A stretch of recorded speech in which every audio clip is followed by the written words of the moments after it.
Mitral valve prolapse, isang kondisyon sa puso na nagpapahirap sa kanyang katawan tuwing pagod o stress.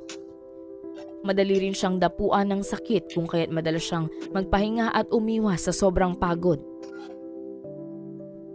Sa kabila nito nanatili siyang positibo at matatag.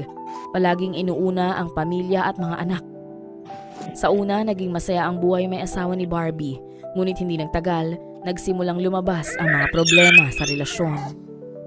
Sa loob ng maraming taon may lumulutang na tsismis tungkol sa kanilang hindi pagkakasundo, lalo na noong panahon ng COVID-19 pandemic. Ang long-distance setup, stress sa negosyo ni Wang Xiaofei at iba pang personal na issue ay naging dahilan ng madalas nilang pagtatalo. Noong 22 ng Nobyembre 2021, kinumpirma ni Barbie na hiwalay na sila ni Wang Xiaofei matapos ang 11 taong pagsasama. Ang kanilang diborsyo ay naging malaking balita, ngunit hindi sila nag-away sa publiko. Sa halip, tahimik nilang inayos ang paghiwalay at nagkasundo sa co-parenting ng kanilang dalawang anak. Matapos ang diborsyo, isang dating pag-ibig ang bumalik sa buhay ni Barbie. Si Koo Jun-yup, DJ Koo kung tawagin, na kanyang ex-boyfriend mula 1998. Sa loob ng higit 20 taon, wala silang komunikasyon, ngunit nalaman ni Koo Jun-yup ang tungkol sa paghihiwalay ni Barbie.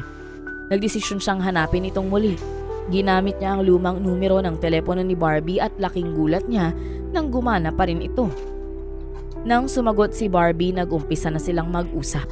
At sa isang iglap, naging parang kahapon lang ang kanilang nakaraan.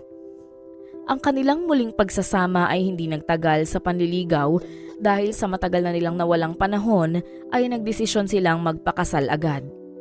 Dahil nasa South Korea si Koo noong panahong yon at hindi makabiyahe agad dahil sa COVID-19 travel restrictions, nagpropose siya kay Barbie sa pamamagitan ng telepono.